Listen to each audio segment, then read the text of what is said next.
This idea of a digital nomad is so fascinating. And I know I would be one if I were young, but it's still hard to imagine how a person gets all their needs met in this lifestyle. So let's look at it again from the dopamine, serotonin, oxytocin perspective. So let's start with the dopamine. What do you think about how a digital nomad lifestyle helps a person meet their dopamine needs? Well, I think it actually starts with dopamine. Like why people choose digital nomad lifestyle is because we are craving this adventure and we are in anticipation. And personally, that was my main driver, like to go and leave everything behind, to have one-way ticket lifestyle. That's a good So summary. Yeah. yeah, I think like we're all dopamine driven, maybe a little more than other people. I don't know. Maybe it's like some hormonal disbalance. But eventually, I think that starts with anticipation. And maybe Loretta, you can comment on this further. But like from the moment I start searching for the plane ticket to the moment I board on a plane, and Yes. then I land in a new place. And even while I'm already on the place, like this feeling of like I'm here, it's so novel, it's so new, it's so interesting, like chases me for usually like 7 to 14 days after like arriving to new destination, but then it fades away. And this is my question, like why does it, and what can we do to actually like bring it back if it's not a new adventure? How would you comment on that? Yeah, so the brain does look for new and improved. That's what helped our ancestors keep foraging for food and promote their survival. And needless to say, in life, there are trade-offs. And if you're always running after the latest new thing, then there are some things you miss out on. And yet we still want the dopamine. So the idea is, what is, like, if a person is addicted, then they're looking for a bigger and better drug. So there are worse things to be addicted to. And yet the more conscious we are of this, the more we can manage it so that we can not sort of shoot ourselves in the foot with the quest for new. But the other thing you said about like the excitement of getting on that plane and you're going to see that new place. So I agree with you, but many people hate that.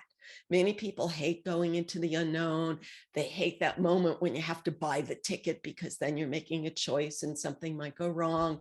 So I think it's very much wired by past experience. So in my past experience, getting away was very cherished because I came from a bad scene and I had few options to get away. And so getting on the plane was the option that I found. So everyone has this feeling of excitement, but about different things depending on what helped you transcend whatever bad scene you were in the past. Got it. That's Not that you interesting. were necessarily in a bad scene, but it was the reward that was accessible to you. Right, right. And sometimes what I'm noticing, so I've been traveling like almost full time for the past 4 years, is that and I've talked to many nomads who like lived through this lifestyle for like not just 1, 2, but like many years. And we kind of transition slowly to slow mads, like somebody who starts traveling a little slower, because as you say, there is like a logistical burden which is associated with like constant move to a new spot. That's why I think like more experienced nomads are slowing down and trying to balance that like negative side of logistics with the positive outcome Exactly. of being in a new place. Exactly. And I should say for anyone listening that when she says she's been traveling for 4 years, she is also a very hard worker, very responsible worker that doesn't let things slide. So it's just the fact that you're getting your work done in a new environment and using your free time in the way that you want to. So let's move on to oxytocin. Okay, so for me, it's all about like meeting new people and bonding and creating new connections while I'm traveling, because it's a little intimidating arriving to a new spot and not knowing anybody. Even though I'm traveling with my partner, we still go and seek out the connections because we become quite lonely, even as two of us traveling. And one of the examples I can give is that, like, which makes it easier for me to find new people on the spot. So I'm doing kite surfing as my hobby. So we will love to travel to new beach towns where there's like good conditions for surfing and kiteboarding. And when you got to the beach, like usually, obviously, you don't know anybody, but as soon as you see another kiteboarder who's like opening and pumping their kites and like setting up their gear, like there is an instant connection because we know we both enjoy something similar. So it's very easy to start the conversation and ask for help and ask for some tips and advice in the new spot. And that's like the instant, probably like the feeling of this fuzziness and like feeling home instantly. Is that where it comes from? Is it oxytocin, Loretta? Yes, but it's the kite is, like you said, the entree, because walking up to a stranger can be uncomfortable. But in your case, there's the you're asking them for advice, and it's that feeling of being supported and protected that our mammal brain is really looking for.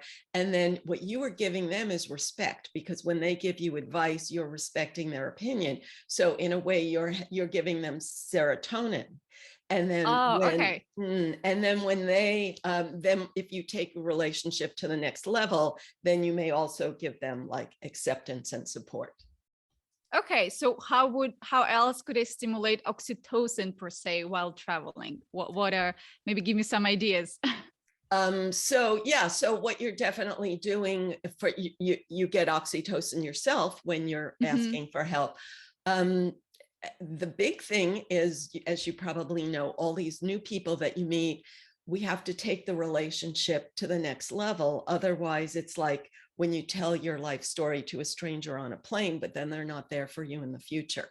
So taking the relationship to the next level of like inviting someone for something is always is often very fear-provoking for many people, because you're vulnerable and you could get rejected.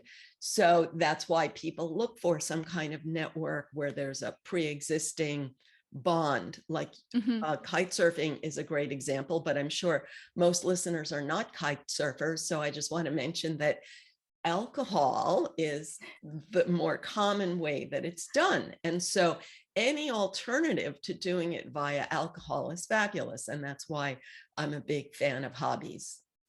Like, I mean, like yours is a hobby.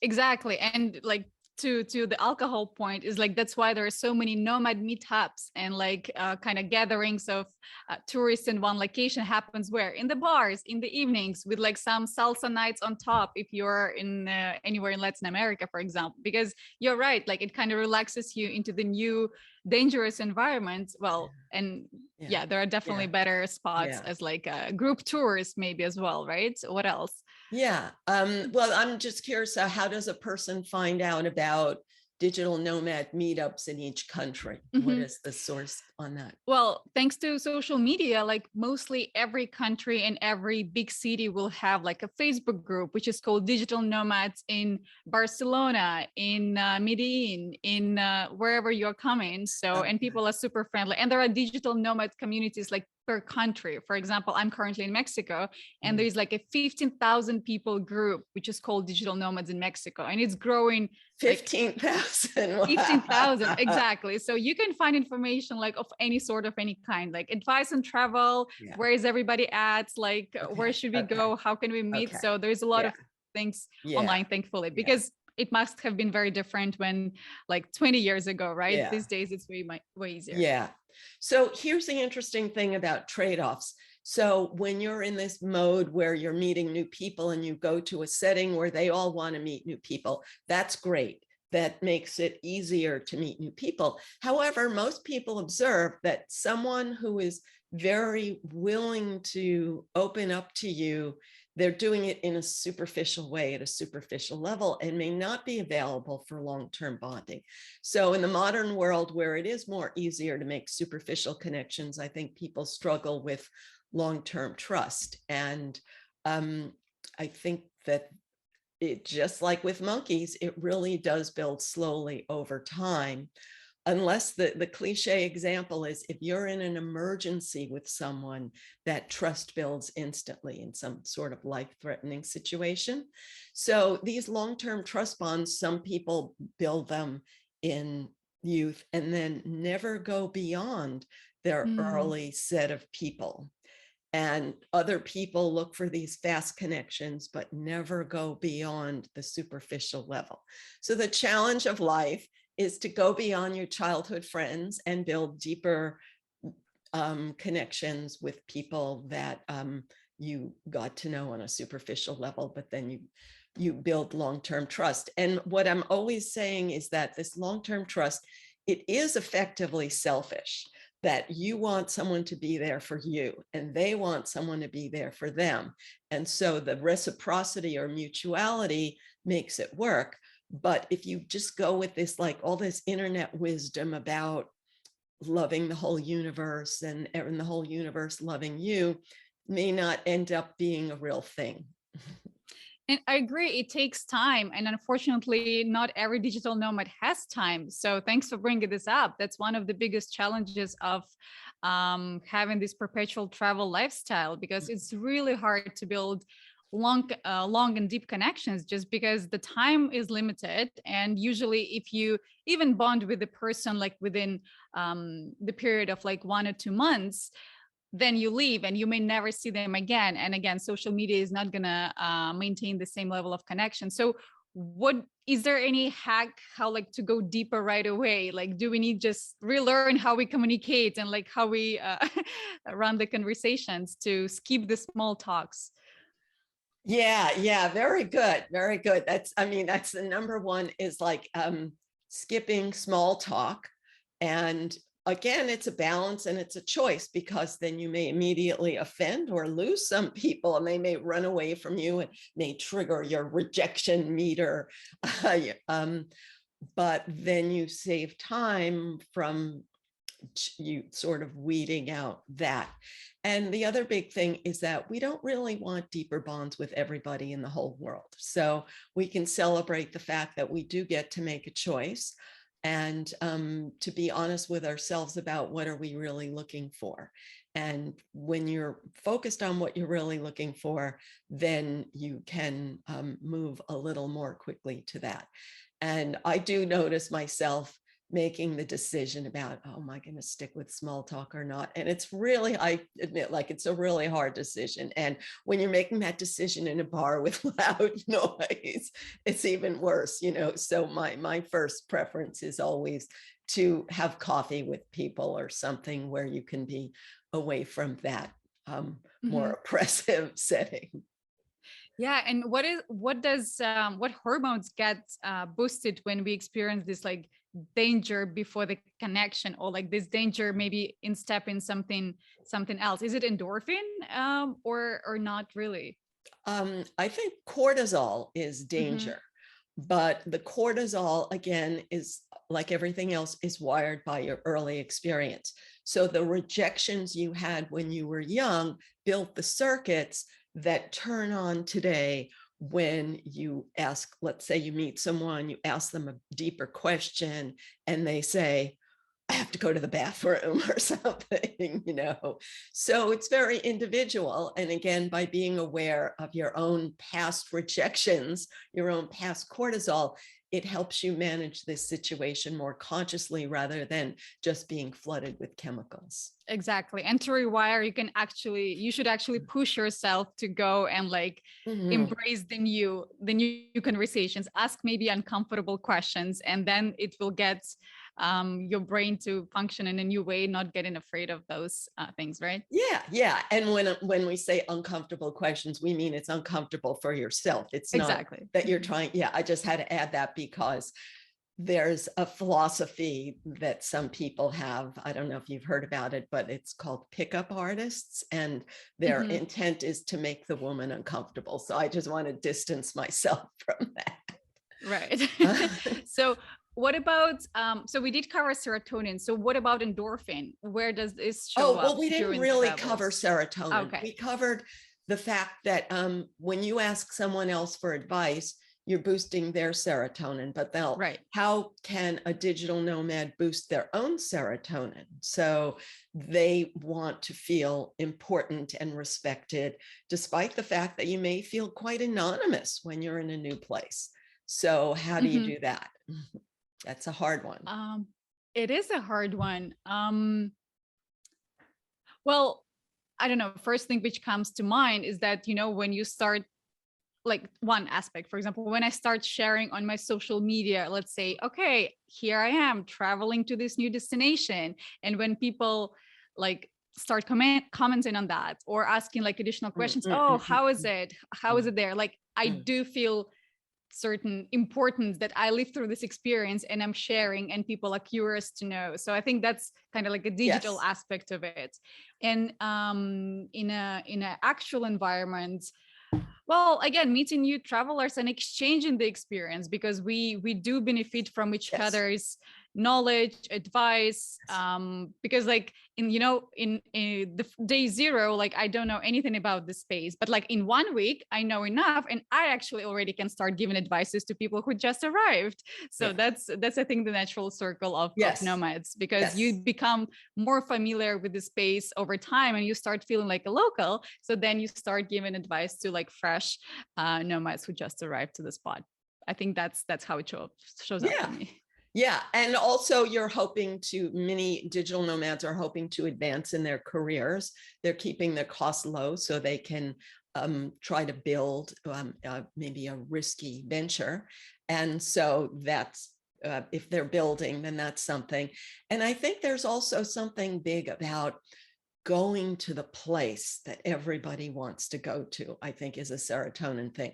So a simple example is Mm. the cliche is that you see other people's vacation photos, and there they are, like having dinner in a French chateau, and it looks so cool that you're like, you are looking up to them. And then when you get to that French chateau and have dinner there, then you are activating that serotonin circuit that you built when you saw other people being on the top of that mountain or in the garden of flowers, or whatever is the serotonin that the Mm-hmm. one-up feeling of vacation photos that triggers you. That's a good point. Yeah, I can totally resonate with that. Yeah. For me, it's when I watch a documentary or like some history show, and you see these exotic places. It's like, oh, I've never been there. I want to go there. And so it's like being in that famous place that where history happened. And I don't know, it's somehow, I feel Mm-hmm. like I'm part of history or something. Yeah, I think I'll never forget my first experience of landing on this white sandy beach with palm trees and Yes, blue yes, waters, because it's a like early childhood memory actually, because exactly. on my TV I had this advertisement of like a chocolate bar Bounty, like, and it was like with cocoa something, and their advertisement when I was like 6 or 7 years old, it was like these beautiful people walking on this white beach sand, like Yes, in the blue lagoon exactly. environment, and I was like, wow, one day I'll be there. And when I get there, Yes, I was like, yes. wow, like I can actually experience it in real life. So I it's made it. crazy Yeah, because yeah, yeah. like it was a really early memory and like inspiration which was with me like for 20 years before I got to the point of actually experiencing that. Exactly, exactly. And because a young brain is very plastic, they say, they build big pathways. So that's why you had such a big pre-existing pathway triggered by that, walking onto a tropical beach. And once again, for people listening, I'm not saying that you should go to a tropical beach, because I know that other people on the internet are saying that nature is what triggers it. But my opinion is your early experience is what triggers it. And that's very individual. So for one person, it's a mountain, and another person, it's a beach. And like I said, for me, it's like a historical scene, because Mm-hmm. like I had, when you had those early textbooks and you'd see the picture of something that happened 500 years ago. And like, I don't know, I feel like when I go to that place, it's exciting for me. Well, anyway, it was such a pleasure talking to you, and I'm sure we'll continue this conversation. Yes, thank you for having me.